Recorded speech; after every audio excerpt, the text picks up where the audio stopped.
Welcome to the story of my life. At least I think it happened this way. Or maybe it was that other thing. Honestly, if I'm going to have a past, I prefer it to be multiple choice.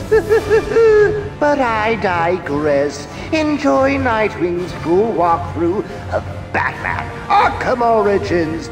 Don't forget to like, comment, and subscribe. Well, enjoy the show, and remember, I'll be watching. Hey, what's happening, gamers? Welcome back to Batman Arkham Origins. And I never get tired of the Joker, but first I just wanted to talk about the Wii U. We're finally playing the Wii U build. This is done by Human Head Studios. It is not developed by WB Montreal Games, which you remember that Armored Edition kind of had a lot of lag and some problems. So this is completely different. And this is, right now, next to the PC version, the definitive version of Arkham Origins. It has better lighting, better textures. It just looks cool all around, and the best part about this game is it has hardly any load times. There's really no drop in frames, and it's just a smooth experience the whole time. It's pretty awesome. But enough of that. We are going to be talking about the Mad Hatter, aka Jervis Tetch, who was basically modeled after the Hatter from Lewis Carroll's Alice Adventures in Wonderland. I believe that's how you say it, which made his first appearance in Batman number 49, October 1948. So old. Yeah, it's so very old. Old villain. Basically, his origin, he was a scientist who invents stuff, uses technological mind-controlling devices to influence and manipulate people's minds and all that fun stuff. The Mad Hatter believes that the mind is the weakest part of any person, which is kind of interesting. Before we actually get into the comics, which is the definitive version of, you know, the Mad Hatter, although I personally feel that the animated series reworked a lot of the characters and made them much better. Talking about it, I do like the You can't stand the Mad Hatter's origin in the comics. I was just ranting how much I hate his comic origin. Before we got there, yeah, it doesn't make any sense about him. But we'll talk about his backstory later. I can even concentrate and fight at the same time now. Ha ha! Wii U. Oh, never mind. You know what? Screw this. But anyway, the Arkham games did something a little bit different with Jervis Tetch. They took the animated series approach because Paul Dini was the writer, of course. He did all the reworking of the origins for like Victor Freeze, Mad Hatter. Joker he really didn't do much, but he invented Harley Quinn. He messed around with Alfred, Robin, all those people. But Mad Hatter especially has kind of the same origins as Batman the Animated Series for the Arkham games. He worked at Wayne Industries as like applied tech sciences or whatever. So basically, another villain made possible by a grant from the Wayne Foundation, as Dick Grayson would say. Basically, Jervis, he had this thing in the animated series where he was creating this mind control device to control mice. And, oops. Nah. Shut up, Jervis. Okay, he's just bragging about stupid stuff. I'm an entrepreneur, blah, blah, blah. But yeah, he had mice and he was trying to show what they could do. Bruce Wayne caught wind of this and was like, nah, this is kind of touchy, I don't like this. Yeah. This is weird. And, you know, his boss, or Jervis's boss, which was a woman, was very overbearing, kind of mean, and things like that. She took that Bruce Wayne wasn't interested in the project, like, you're doing something wrong, this was supposed to be great, this was supposed to further my career, blah, blah, blah, blah, blah, and Jervis is like, oh, you know, I could just work on something else. But in between that arc, he has a girl that he really likes called Alice, who is, I think, the receptionist at that, like, little crummy office. Yeah, I believe she is. She's nice. She's very nice, One of the few nice people there. And Alice's boyfriend dumps her, basically, over commitment issues. That's always the case, right? Commitment stuff. Totally. So, yeah. Then, long story short, Mad Hatter takes her out a night at the town, uses his technology to, you know, control people's mind. Everybody from violinists to, like, waiters, park security, everybody. Yeah, everybody. So that was kind of touchy. I mean, I really wouldn't have done that, personally. He thinks Alice has fallen for him at the end of the night, but she and her boyfriend get back together. Boyfriend proposes. Alice is happy. Jervis is in, Wonderland in his mind. Calais, very happy. Doing a lot of this. He's happy. He thinks that she loves him because she went out with him one time. Yeah. Really, he's in the friend zone. Yeah, he's in the friend zone, totally. So they go back. He comes in, singing, saying hello to everybody. Like yesterday was the best day of his life or whatever. And he has this thing of roses in his hands. And I'll never forget this as long as I live. Alice is happy and thanks him for the night. And then she tells him, "Oh, I wanted you to be the first one to know that my boyfriend and I are getting married." And Jervis has this look of not only desperation, but like he just had his heart like stabbed. Yeah. And he grips the flowers and blood drips out of his hand. It's like, bleed. Other than the episode with Man-Bat, it's like one of the only episodes in the animated series where there was blood. Like a clear thing of blood. Yeah. And, he just goes into his office. And this is where he turns evil, because the mean boss ladies there are yelling at him like, "Why does Bruce Wayne want to talk to you about your mind-controlling device?" And he's like, "You know what? Just shut up." And he sticks a card in her head, and then he goes and captures Alice's boyfriend, has her, and then break up. And then he basically goes to Alice. Batman intervenes, he kidnaps Alice, and then he just goes crazy and blames Batman for everything. Now, in the Arkham games, Dini was like, "You know what? That's not really going to work for this dark take on Batman, so we're going to completely change everything." Jervis still kind of has the same origin a little bit, but at the same time, he's a serial killer. Yeah, no, I interrupted Alfred. He's a serial killer that is obsessed with molesting and kidnapping women, and he calls them Alice. And it all goes back to that, fateful day where he was in love with an Alice. Right. He's trying to recreate that. So he'll kidnap children, he'll kidnap girls, he'll do all kinds of bad stuff and trying to be with them and things like that. And Batman, of course, stopped him. But he has this obsession or delusional fixation.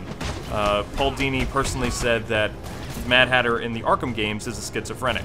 So he doesn't really mean to hurt these girls, but he has like these episodes, these schizophrenic episodes, and you kind of saw that in the animated series where he would get really angry all of a sudden. Won't you, will you? When he's like fine for a while, and then when something's taken away from him that he really wants, he suddenly gets really angry. Like, I didn't want it to be this way, but it has to be this way now.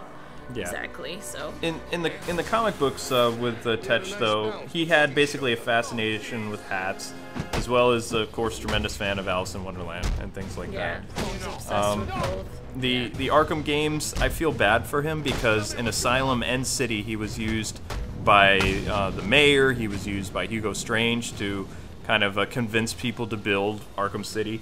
You know. Oh, okay. Yeah. I see. So, but he didn't really have a very big role in Arkham City at all.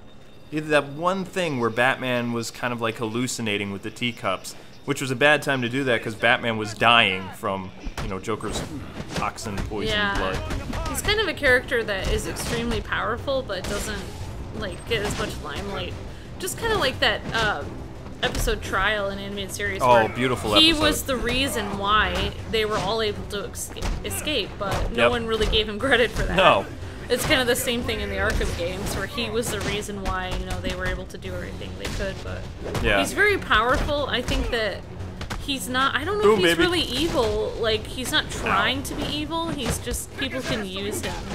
He's extremely smart, he's a genius, so... Yeah, he's incredibly intelligent. He can pretty much make anyone do anything, just by putting a chip in, usually in the comics or whatever, it was their hat, or it could be their hair or something it would be his methods have gotten more sophisticated over time.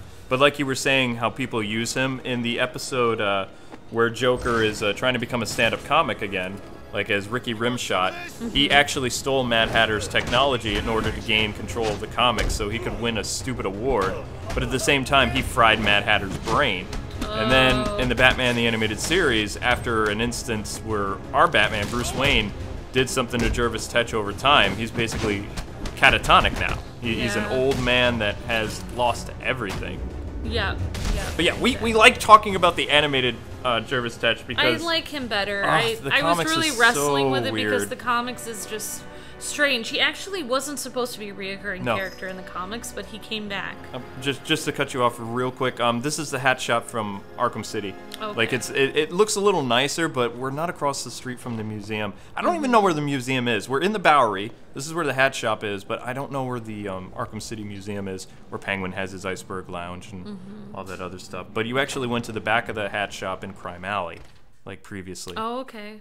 So I don't know if it's going to be the same thing here. I liked everything you added to the animated series because I like that Mad Hatter better. It has more of a personality that I can relate to. Like I feel for him more, and he seemed to be a normal guy at one point in the animated series. Oh, and this is the same guy from Arkham City, right? Peter McNeil or McNell? McNichol. McNichol. Thank you. Me and names. McNichol. There we go. Yeah. Yes. No, sir. Of course. Oh, this is maddening. That's got such a creepy voice. Oh, yeah. The neural interface. But he's controlling. The best news, really, is that it works. You all listened. Maybe not as well as you should, but it's a start.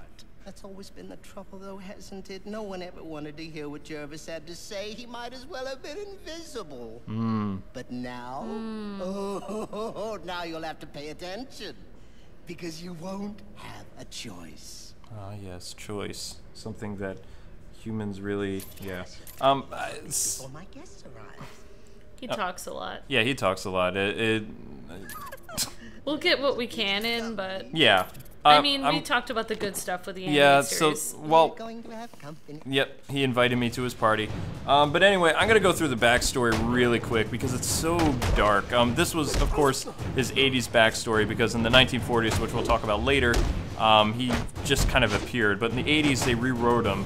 Basically, Jervis moved into a boarding house owned by Ella Littleton, I believe. Became friends with Connie Littleton, her daughter. Jervis helped at their computer club, which, you know, reworking 80s computers, all that fun stuff. After a few years, Connie became pregnant. I'm teen pregnant! And basically feared her mom's reaction like most people. And, you know, she lied, which is always the best thing to do when you get pregnant, lie. And because she didn't want to upset her mother. So she basically said the entire baseball team took advantage of her. Well, the mom didn't really like that. So she told Jervis that, you know, they did a bunch of bad things, the Gotham Hawks, and because of that, the bad kids, Tech used his mind control abilities on a member of the team, and he made that guy make a pipe bomb, which ended up, like, killing half the team. So, you know, Jervis' involvement was discovered not until really later on, but it's still pretty crazy. He was so young. Like, he must have been, like, a teenager or in college. Look at how small he is. And he looked weird, too. Yeah, he always looks weird. Yeah, well, I feel bad for the Mad Hatter. In this Arkham world, he's about 4'11". We can see right here. He also has a condition that gives him, like, an enlarged head. Which would explain why people made fun of him. It also explains why he wears the big hats to cover most of his cranium. Yeah, like megacephalo something, or I don't know what it is. I forget the medical term for it, but I mean, he's about as tall as my grandma. It's part of the reason he got made fun of in school, which is why he depended on Ella, the Littletons. Came. How wonderful! It really is an honor to make your... That's what you get for cutting us off! Whatever do you mean? Excellent. And you know why you're here. What are you talking about? Oh, perhaps we don't see eye to eye after all. Let me remedy that. Tick-tock. Watch the clock. I don't want to watch the clock. Whoa, what did you do to me? What did you do? Flashing lights all around. Whoa. Welcome to Wonderland, Batman. Freaky. Oh, it's where I first met Alice. You know? Oh, what grand adventures we had. Now he's talking about the book, right?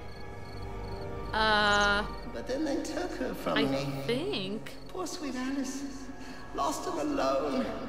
I had to find her. Yeah, could be talking about Connie. Bring her home, and so I could be talking about Barbara. Quite the journey, let me tell you.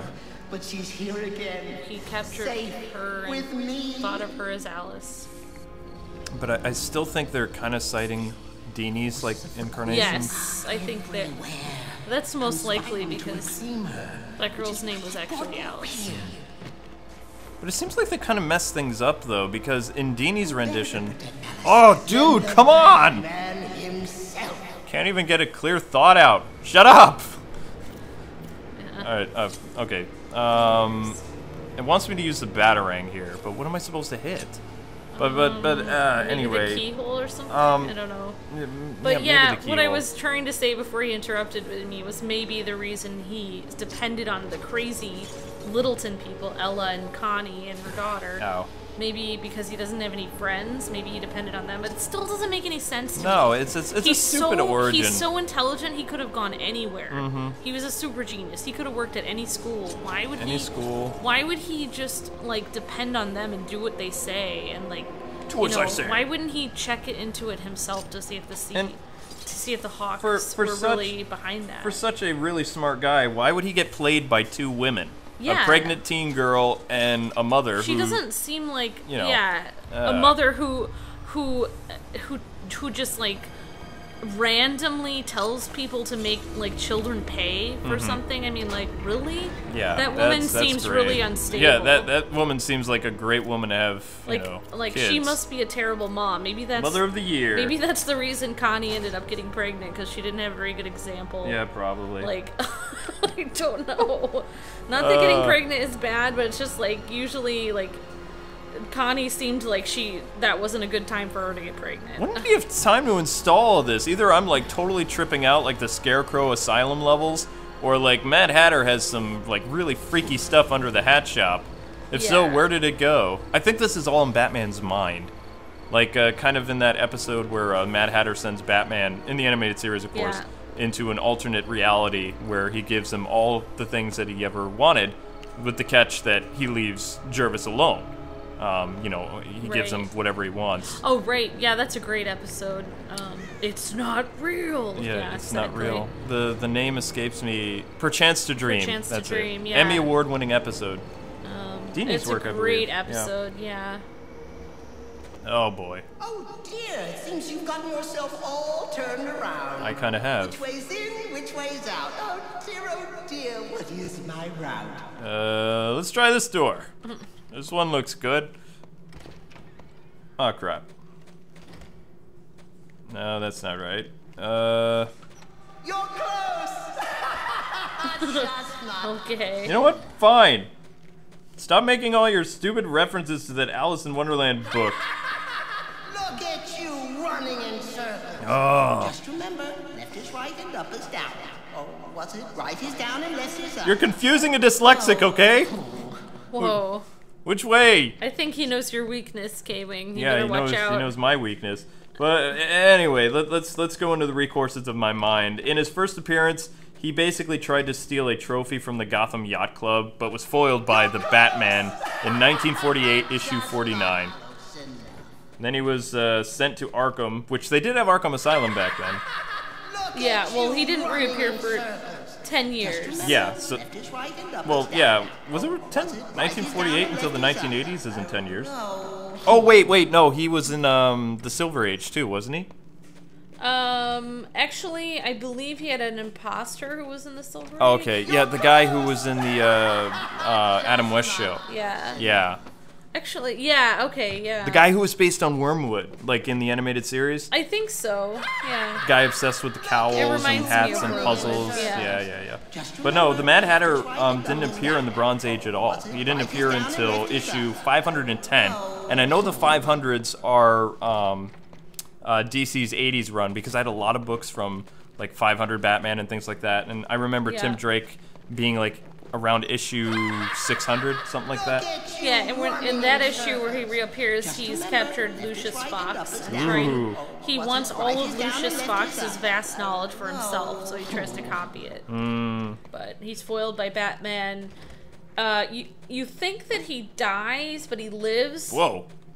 Really? I think like there's train tracks or something. You think he's dead. I think they keep trying to kill him off in the comics, but I'm he about keeps ready coming back. to kill him soon. This is getting annoying. And then he gets then you find him again. He gets sent to Arkham, and then he escapes from Arkham. Actually, I believe Connie has something to do with him escaping. There we go. Drained a bit of that willpower. That was annoying. Sorry, gamers. Finding it harder to maintain. It's hard to research all this stuff. I wonder why they wanted to kill this guy off. I just want to say something though. The reason why we really don't do lore while It's not all flowers and tea parties. Never mind. It's because of that. no. Well, also we get we get turned around. I usually save the lore. I usually save the lore for when I'm just exploring, because the story is just kind of I hate being interrupted. Yeah. I hate it. This guy talks a lot. Oh. I wonder why he's not talking more in rhymes. Yeah, he should be talking more in rhymes. He likes to rhyme and he likes to quote Alice in Wonderland. Someone's forgotten her manners. But he likes tea. But yeah, anyway, he finally in Arkham. Again, he goes back and forth between Arkham escaping and whatever. Mad. But There is a difference, you know. Let's hang on one second. Yeah. I need to concentrate. Can't remember. There's got a knife guy coming. I hate knife guys. Guy. Why won't you stop coming out of the mirror? Oh, I tried to attack myself. That didn't go well. Ugh. Man, holy, I'm Sir Suckster at the moment. Jeez. Wait your turn. But they're just cute little fluffy bunnies. Back off. I was gonna attack myself. Oh, he went in the mirror. He was afraid of you. You told him to back off. Yeah, well. How am I was supposed to like- get you when you go in the mirror there? He's like, I'm afraid. Whatever. Yeah. Okay, we'll wait till you go through the door. Well, because we know he's Open gonna be door. Mr. Chatty Cathy again. Chatty Connie. Yeah, You must Chatty remember why Connie. I brought you down here. Well, see? I developed the most wonderful device. One that compels obedience. Uh-huh.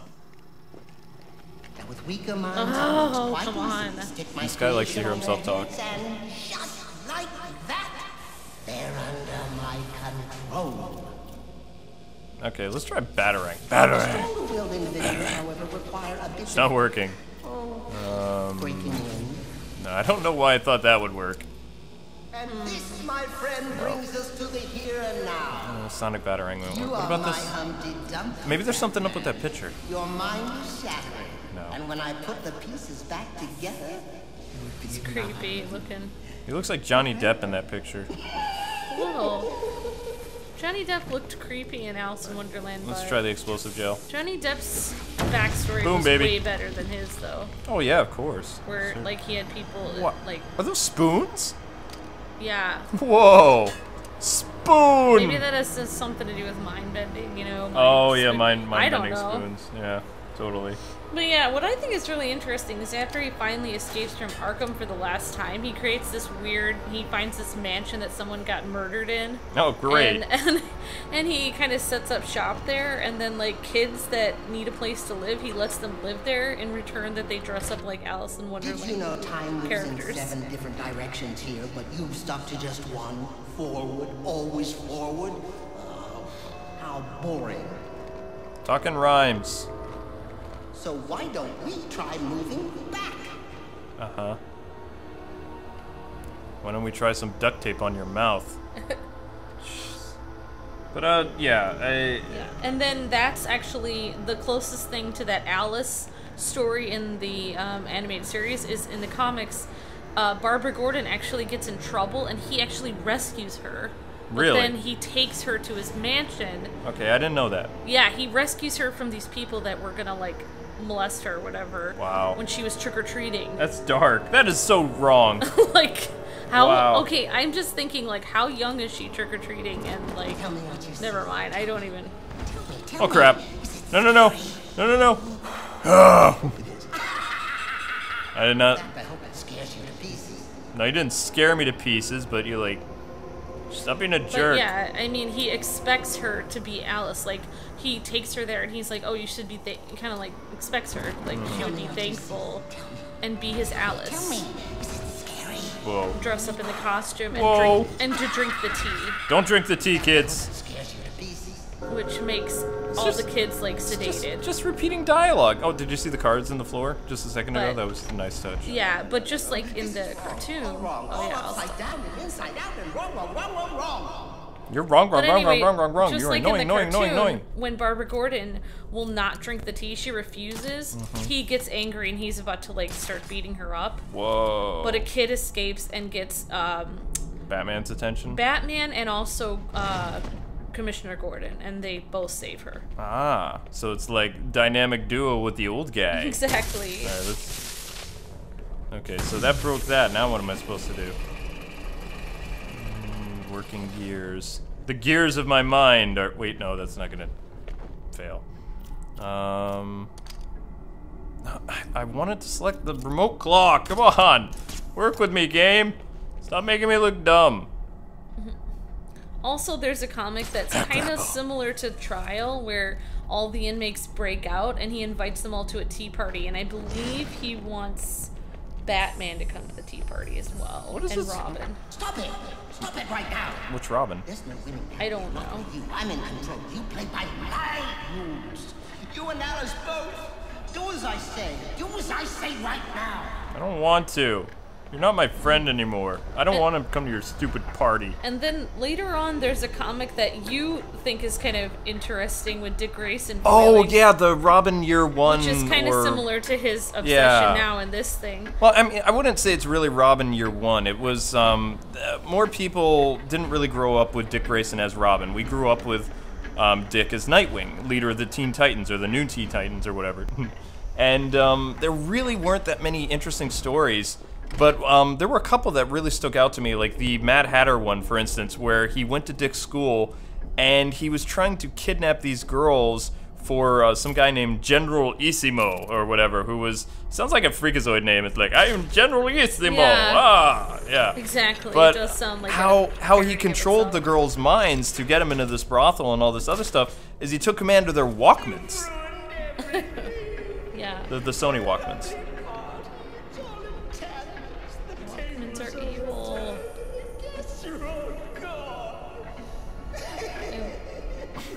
I'm learning my lesson. Never trust women, never trust Walkman. Okay, we can see kind of his schizophrenia in this, like in the Arkham version. Yeah. Like, so some of Dini's influence still remains with this character, like for this universe. He might get worse and worse, like as time goes on. Maybe his mental illness gets worse and worse from obsessive. Maybe it turned into schizophrenia. I wouldn't really say that obsessive compulsive disorder is a mental illness. Yeah. He can, he will, he just has to leave. He can, That's true. he will, he just has to leave. Takes him this long to rhyme. Can, he will, he just has to leave. Really now, you're becoming my pet peeve. Why couldn't the writers have done that the entire time? Yeah, more rhyming. Come on. We wanted more rhyming. That, you know what you're gonna get for not rhyming until the end? Next game. Batarang to the back of the head. Bat punch. I want to. It's like a more, drink, bad more punch. rhyming in the next game. I don't know, that was kind of a jip. Yeah, it was like a bunch of leaping around and one punch and he's out. I wouldn't want to see a boss. She's crying because she realized how short it was. You're safe now. She's like. The police are on their way. She Everything's wanted going to more be all rhyming. right.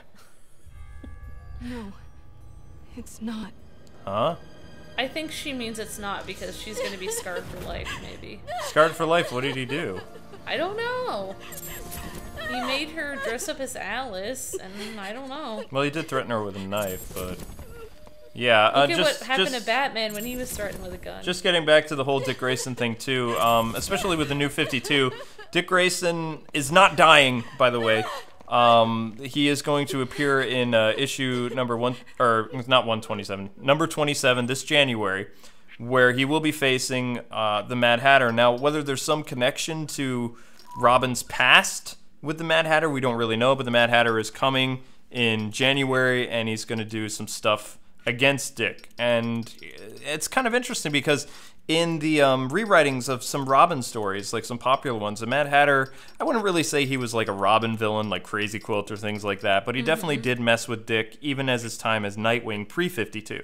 So seeing these characters get together with the new writing style is going to be very interesting. I can't wait to see what Higgins does with Jervis, Tetch, and Nightwing. So all those people talking to me about Nightwing, I'm going to say this one last time. They would not kill off a character if they still had a popular book. And Nightwing is still having more issues coming out next year. It doesn't matter if it's behind the times, like in whatever Forever Evil. It's still a brand new book and a brand new Chicago arc. Now, I will tell you this. They are killing Superboy again because he's a very lame character in the new 52. It's not the pre-52 Superboy. It's not Connor. Don't think of him as Connor.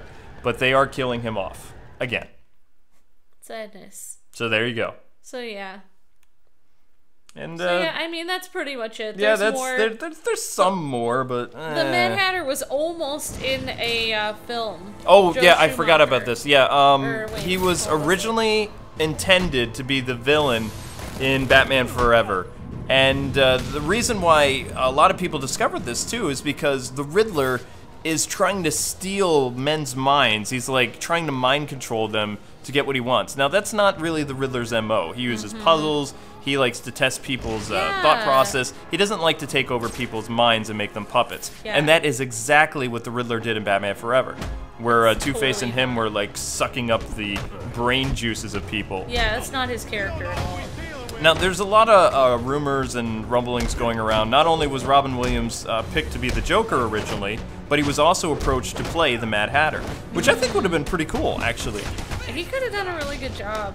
Yeah, I mean, of course, Robin Williams is great. He could have done a good job at anything. So. Yeah, but our favorite version of the Mad Hatter is Dini's rendition in the animated series, because this Mad Hatter became more prominent in DC Comics in the 90s, especially during Nightfall and some other things. He had like a more varied role, and you know, he caused some problems, but at the same time, it wasn't really his crazy 80s counterpart. There was a lot more to his character. He was more fleshed out, so to speak.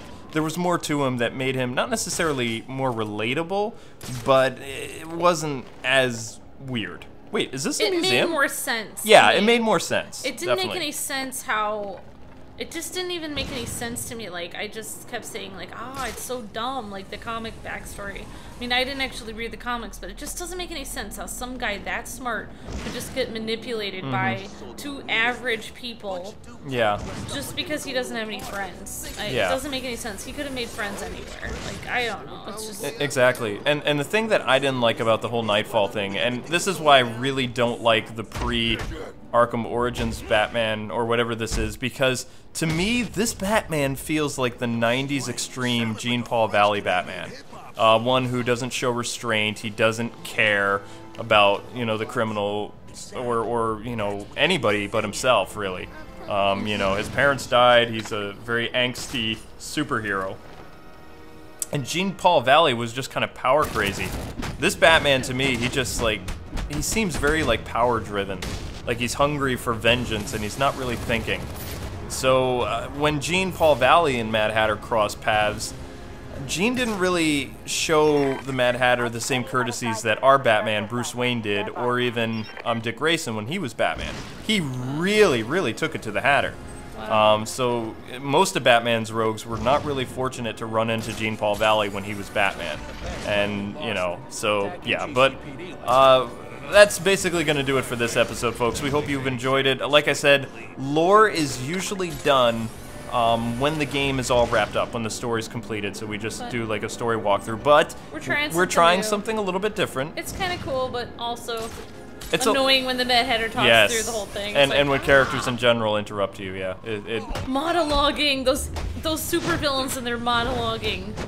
Yeah, because it's easier because you've heard all the stuff before. You hear like the chatter in the game and things like that, so it's not like we're interrupting anything. But anyway, thanks so much for watching. Join us next time as we head to the bank and see what's going on with Roman Sionis and continue this walkthrough. We hope the Most Wanted thing has been helpful for you.